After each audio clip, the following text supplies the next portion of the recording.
Hello, Boston. How are you? Thank you. Thank you very much. Thank you. Thank you so very much. Thank you, Congressman Lynch. Thank you, please. Thank you. You're very nice. Don't jump. Folks, thank you. Thank you, thank you, thank you. Let me begin by saying, Mr. Mayor, thank you for inviting me to participate today. It's a genuine honor. And Mr. President, President Pelton, I just want you to know, in Delaware, the lieutenant governor is in charge of the weather. Not the mayor, the lieutenant governor. And Governor Baker, Charlie, always proud to be with you. You're a stand-up guy. Thank you. And Ms. Baker, thank you. And Mr. Speaker, as my mother would say, no purgatory for you, son. My good, I don't know why the hell you want that job. God love you. God love you, as my mom would say. And my good buddy, Ed Markey, who's one of the great senators and a great piece of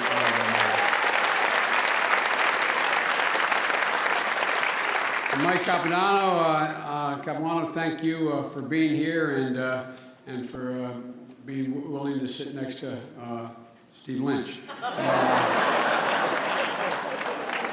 I campaigned for Steve. He was leading by 23 points, and when I showed up, and he still won.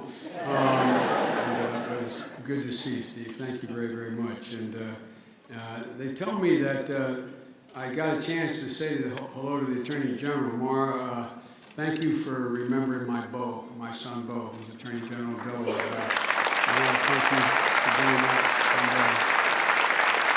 With great respect for you. And Ambassador Flynn, where's Flinny? Is he here? How you doing, pal? When he was ambassador in Rome, he's the only time I've ever gone to Mass with a police escort. And the guy saying the Mass was the Holy Father. And we walked in the back and met it was Easter. We met all the cardinals who were there and assembled, and as the Holy Father came walking toward us, I don't know if you remember saying this, Flinny, you said, my bet's on the guy from Milan. And the Pope looked at him and said, I'm not gone yet. It's great to see you, Mr. Ambassador. And by the way, I've never had a police escort to an Italian restaurant before, so thank you.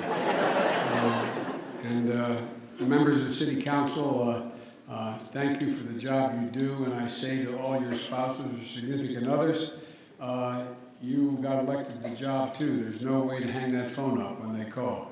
I used to be a city councilman, and I ran for the Senate because it was much too difficult. They know where you live, but you make a difference in people's lives. And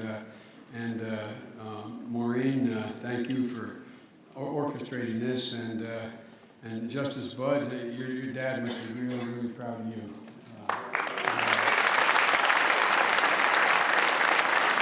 And all other local officials.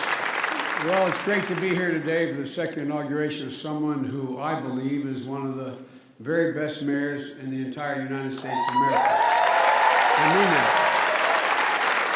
Mayor Walsh, Marty, thank you for allowing me to, I guess technically I'm presiding. I don't know what I'm doing, but presiding over these events today.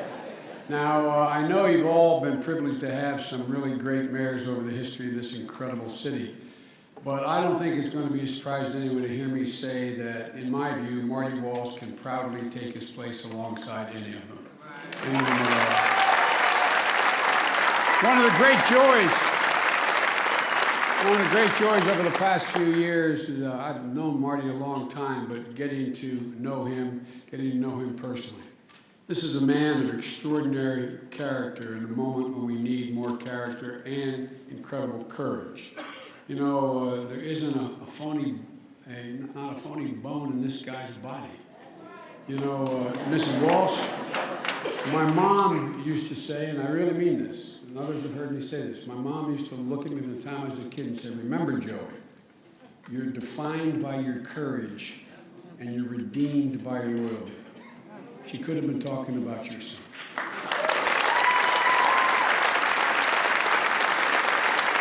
Like me, Marty grew up in a working-class family. He worked construction, and I don't think there's a single person in this city that believes Marty Walsh has forgotten them or forgotten where he came from. He survived childhood cancer. He overcame alcoholism. He carries with him in his heart what he's been taught, what he's or can't be learned in a book. He knows how tough life can be. And there's a little kid with cancer on Taft Street in Dorchester who was so wiped out by chemotherapy he couldn't keep his head up in class. This is a kid who endured 4 years of chemo. You think you're tough? Well, that's tough.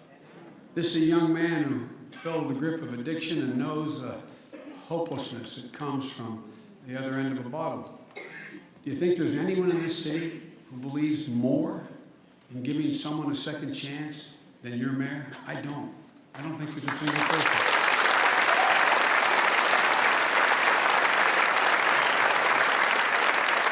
I say to Marty's relatives from Ireland, Seamus Heaney. Everybody thinks I quote Irish poets because I'm Irish. That's not the reason. I quote them because they're simply the best poets.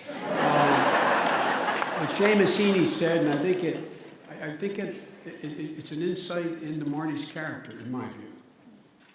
He said, you carried your burden, and very soon your symptoms of creeping privilege disappeared.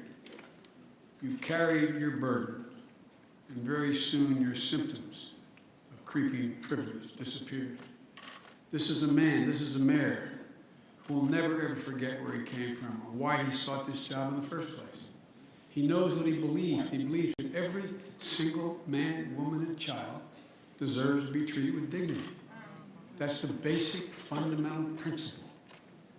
In my view, it's one of the founding principles of the country, regardless of your station in life. How powerful a message for someone who's at home, in a homeless shelter on the street, asking themselves, can I beat my problem? Can I get my life back on track? Will anyone believe in me? Will anyone give me a second chance? Think of all the people you know and know of who are wrestling with that every single day. And the answer is yes. And in this city, it starts with the mayor. What a powerful message to a city. Look at that man over there. This is a city that's thriving. It's not to say there isn't a whole lot of work still left to be done. Mayor Walsh knows that. Housing, schools, public safety. These are really tough issues. But you have the benefit of taking on these issues from a position of strength, thanks to all the work that you and the council have done over the past 4 years. And there's one more thing. You have the benefit of tackling this issue as the mayor who knows the great challenges of our time is to create, once again, a growing, thriving middle class. Sometimes we hear the phony debate about how we have to choose between being a progressive leader or someone who fights for working people. Leaders like Marty Walsh and many in this room know that's total nonsense. You don't have to choose between your heart and your soul. They're together. So let me tell you,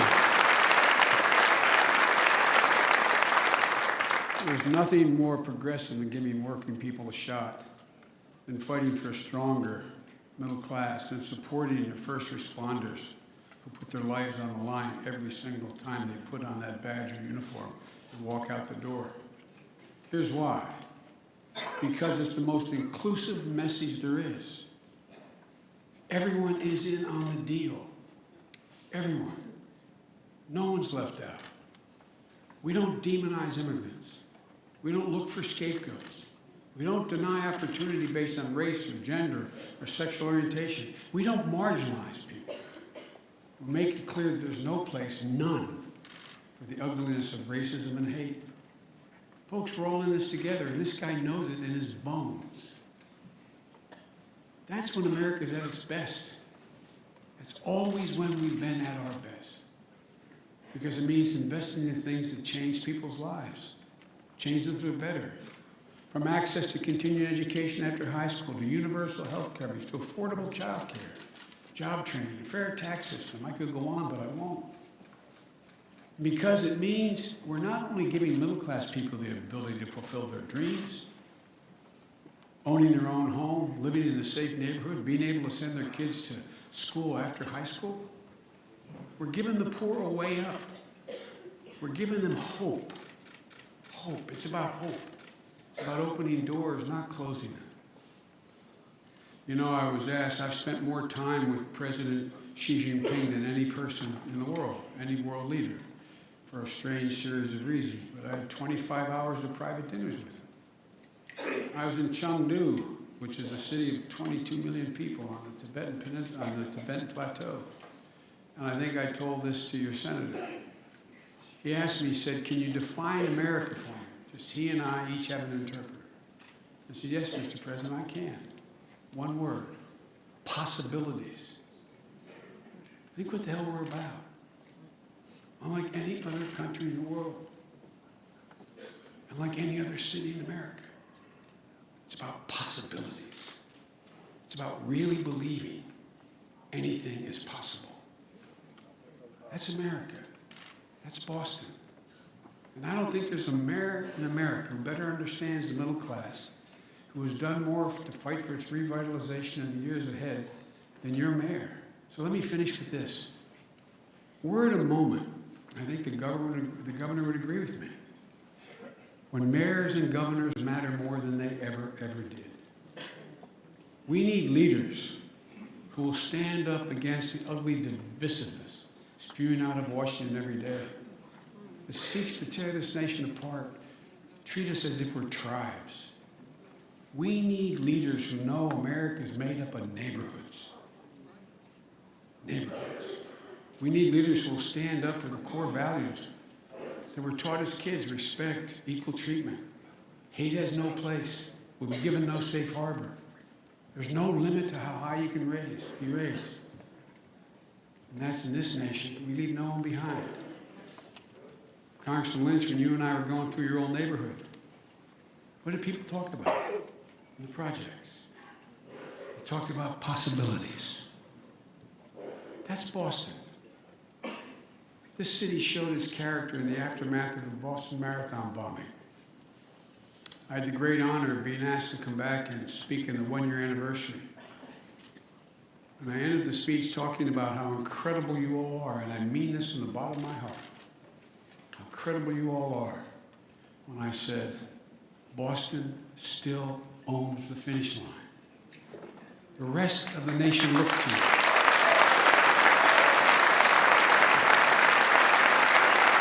Folks, you're a remarkable city with a remarkable past and an unlimited future. And as my grandfather Ambrose Finnegan used to say, this is a match made in heaven. Marty Walsh in Boston. God bless you all.